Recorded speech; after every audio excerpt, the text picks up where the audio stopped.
Kodikathi Kamal Haasan is back. AP CM Jaganmohan రెడ్డిపై రాళ్ల దాడి జరగడం ఇప్పుడు ఏపీలో సంచలనంగా మారింది. ముమ్మాటికి ఇది కూటమి టీడీపీ, బీజేపీ, జనసేన శ్రేణుల పనే అయి ఉంటుందని వైసీపీ శ్రేణులు చెబుతుంటే, టీడీపీ మాత్రం కోడికత్తి కమల్ హాసన్ ఈజ్ బ్యాక్ అంటూ విమర్శలు చేస్తున్నారు. జగన్మోహన్ రెడ్డి తనలో నటుడిని మరోసారి బయటకు తీసుకొచ్చారని ఎద్దేవా చేస్తున్నారు తెలుగుదేశం పార్టీ కార్యకర్తలు. గత ఎన్నికల్లో కోడికత్తి డ్రామా, బాబాయ్ హత్యతో జగన్ ఎన్ని రాజకీయాలు చేశాడో తెలియంది కాదు. శవ రాజకీయాలు చేయడంలో జగన్ను మించిన వారు లేరు అంటూ సొంత చెల్లెలు షర్మిల ఓ పక్క, కూటమి పార్టీలు ఓ పక్క చెబుతూ వస్తున్నప్పటికీ మళ్ళీ జగన్ వాటినే నమ్ముకున్నాడు. మరో నెల రోజుల్లో రాష్ట్రంలో ఎన్నికలు జరగనున్న నేపథ్యంలో జగన్ కొత్త నాటకానికి తెరదించారని టీడీపీ ఆరోపిస్తుంది.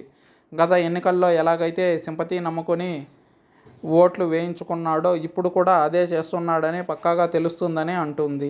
ప్రస్తుతం రాష్ట్ర వ్యాప్తంగా ఎటు చూసినా కూటమి గాలే వీస్తుండడం, వైసీపీని నమ్ముకుంటే జైలు జీవితమే అని సొంత పార్టీ నేతలు వరుసపెట్టి రాజీనామాలు చేస్తుండడం, మరోపక్క సుప్రీంకోర్టు సైతం అక్రమ ఆస్తుల కేసులను బయటకు తీస్తుండడంతో జగన్ మరోసారి తనలోని కమల్ హాసన్ను బయటకు తీశాడని టీడీపీ శ్రేణులు చెబుతున్నారు.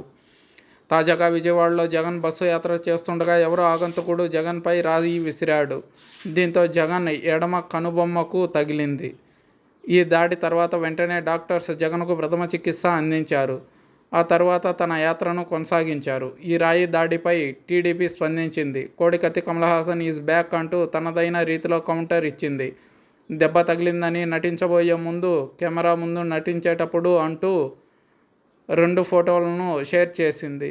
ఈ మేరకు సోషల్ మీడియా వేదికగా పోస్టు పెట్టింది. మరోపక్క ఈ దాడి చేసింది ముమ్మాటికి టీడీపీ శ్రేణులే అని వైసీపీ అంటుంది.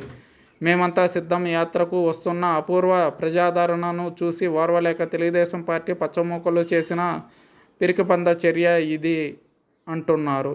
రాష్ట్ర వ్యాప్తంగా వైఎస్ఆర్సీపీ కార్యకర్తలు అందరూ సంయమనం పాటించండి. దీనికి రాష్ట్ర ప్రజలందరూ మే 13న సమాధానం చెప్తారు అని వ్యాఖ్యానించింది. మరి ఈ దాడి చేసింది ఎవరో త్వరలోనే తెలియాలి. లేదంటే ఇది కూడా కోడికత్తి కేసులాగా కనుమరుగవుతుందో చూడాలి.